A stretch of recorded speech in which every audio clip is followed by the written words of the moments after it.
Análisis y explicación al capítulo 2 de la obra de Samuel Ramos, El perfil del hombre y la cultura en México. A partir de aquí se comenzará a analizar todo lo concerniente al segundo capítulo de la obra de Ramos, que lleva por nombre La influencia de Francia en el siglo XIX.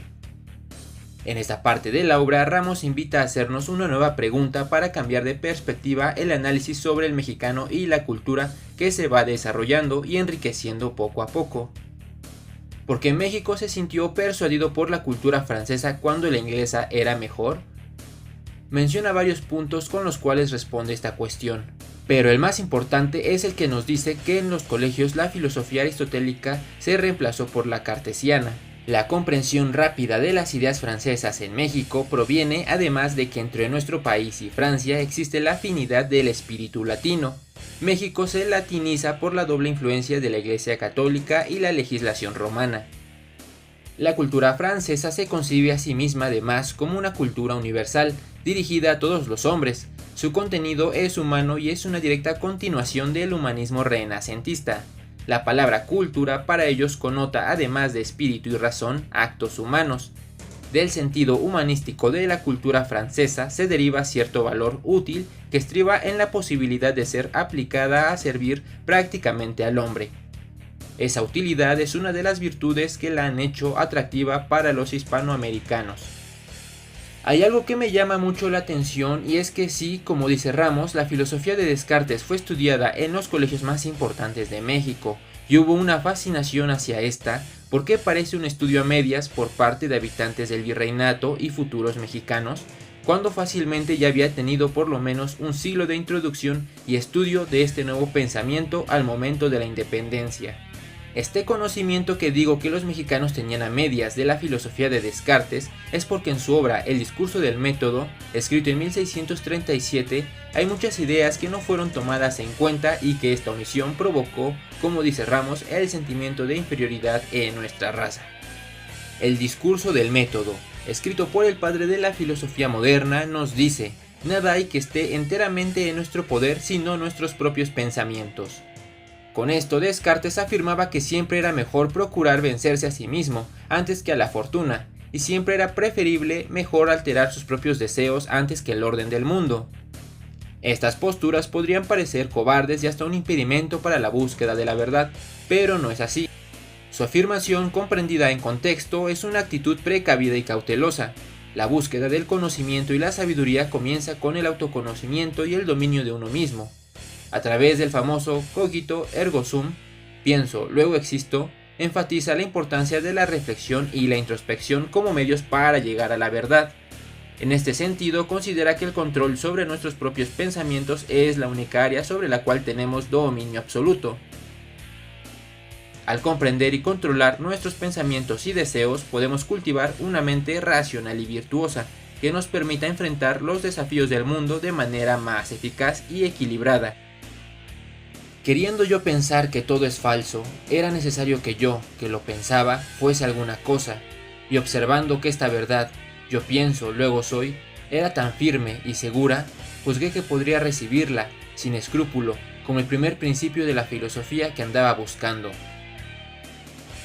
Para Descartes, la realidad consiste en las ideas claras y distintas que surgen de la reflexión racional y la duda metódica.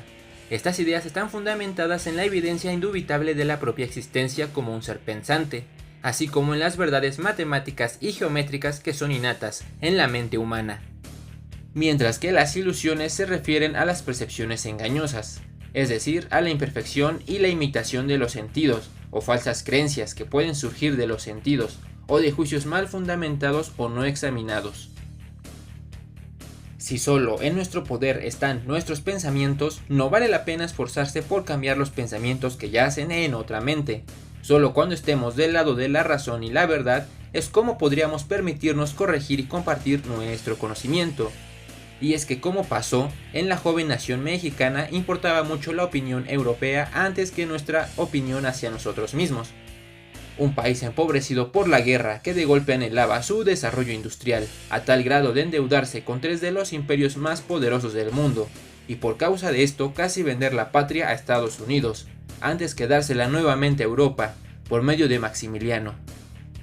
Tomando de su obra la idea de Descartes sobre el niño que sucumbe a sus apetitos antes de poder adquirir un pleno uso de razón con la edad, y aplicándola a la joven nación mexicana y a sus primeros gobernantes, se puede comprender mejor la inexperiencia que los mexicanos tenían, sucumbiendo antes el querer ser antes que el poder ser. Como hemos sido todos nosotros niños antes de ser hombres, y hemos tenido que dejarnos regir durante mucho tiempo por nuestros apetitos y nuestros preceptores, que muchas veces eran contrarios unos a otros, y ni unos ni otros nos aconsejaban siempre acaso lo mejor, es casi imposible que sean nuestros juicios tan puros y tan sólidos como los fueran si, desde el momento de nacer, tuviéramos el uso pleno de nuestra razón y no hubiéramos sido nunca dirigidos más que por esta. Con todas estas citas mencionadas no puedo dejar de pensar entonces por qué esta obsesión por el deber ser antes que el poder ser, si Descartes desde el siglo XVII nos lo advierte y su obra fue inculcada en los colegios de México como en la Real y Pontificia Universidad de México y el Colegio de San Ildefonso desde finales del siglo XVII. Tengo en mente dos posibles respuestas. La primera es que entendieron a medias la filosofía francesa, como había mencionado anteriormente, y la segunda es que los que la estudiaron no permearon debidamente esta esencia en las leyes del gobierno mexicano, ya que la mayoría de los políticos que se encargaban de crear las leyes de la nación eran en su mayoría abogados y médicos, como los congresistas Isidoro Olvera, José María Mata, León Guzmán y Joaquín Cardoso. También políticos constituyentes como Melchor Ocampo, Ponciano Arriaga, Guillermo Prieto, Francisco Zarco y Santos Degollado. Para finalizar, tanto para Ramos y Descartes, la idea de que si algo se carece y no se puede conseguir por ninguna forma y que lo impida algo ajeno a nuestro empeño, no hay necesidad de apenarse por no obtenerlo, pues es la voluntad del humano un arma de dos filos, la que está condicionada por su deseo. Estos deseos a veces en nuestra mente se vislumbran como posibles, por lo que nos esforzamos en alcanzarlos. Nuestra voluntad no se determina naturalmente a desear sino las cosas que nuestro entendimiento le presenta en cierto modo como posibles. El mexicano hace un esfuerzo mayor y a veces sin sentido y fracasa constantemente, pero la ficción le ayuda a pensar que se acerca a lo que desea o que ya lo obtuvo sin verdaderos méritos. Análisis y explicación al capítulo 3 de la obra de Samuel Ramos, El perfil del hombre y la cultura en México. Finalizando el capítulo anterior, empezaré a abordar uno nuevo, el psicoanálisis del mexicano. En esta parte Ramos busca explicar nuestro carácter una vez que ya ha sido envuelto por el sentido de inferioridad de nuestra raza. Él cree firmemente que las personas que buscan constantemente afirmar su personalidad y alcanzar el éxito en cualquier cosa que hagan tienen este complejo de inferioridad. Ramos resalta la importancia de las teorías de Adler para ayudarnos a comprender mejor el carácter individual del mexicano y también como nación frente a las potencias europeas maduras ya en muchos sentidos. Para descubrir las motivaciones del alma mexicana, Ramos investiga sus movimientos colectivos y desglosa sus personalidades. La primera de ellas es el pelado. Dice, es un individuo que lleva su alma al descubierto sin que nada esconda en sus más íntimos resortes. Ostenta cínicamente ciertos impulsos elementales que otros hombres procuran disimular.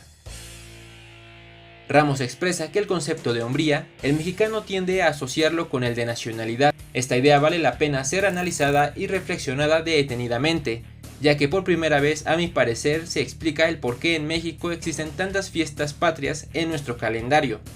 La frecuencia de las manifestaciones patrióticas individuales y colectivas es un símbolo de que el mexicano está inseguro del valor de su nacionalidad. Si la hombría y la nacionalidad son cosas relativas para el mexicano, quiere decir que los que no expresen su amor a su nación no son hombres. Los que no viven orgullosos de su nación viven avergonzados de no ser hombres. Octavio Paz daría seguimiento a esta idea en su obra El laberinto de la soledad. El segundo caso de personalidad es el mexicano de la ciudad. La esencia de aquel es desconfiar de todo. El mexicano considera que las acciones no tienen sentido y las llama despectivamente teorías. Juzga inútil el conocimiento de los principios científicos. Parece estar muy seguro de su sentido práctico, pero como hombre de acción es torpe y al fin no da mucho crédito a la eficacia de los hechos. En este capítulo Ramos responde a una pregunta fundamental que involucra a todo individuo mexicano. ¿Cuál es el deseo más fuerte y más íntimo del mexicano? Quisiera ser un hombre que predomina entre los demás por su valentía y su poder. El tercer caso es el burgués mexicano. Su esencia, en pocas palabras, es ser todo lo contrario del pelado. Si el pelado es grosero y violento, el burgués demuestra su pesar de poca valía comportándose exageradamente educado o cortés. Esto se puede reflejar en varias películas del cine mexicano, principalmente de la primera mitad del siglo XX, donde los protagonistas son de clase alta.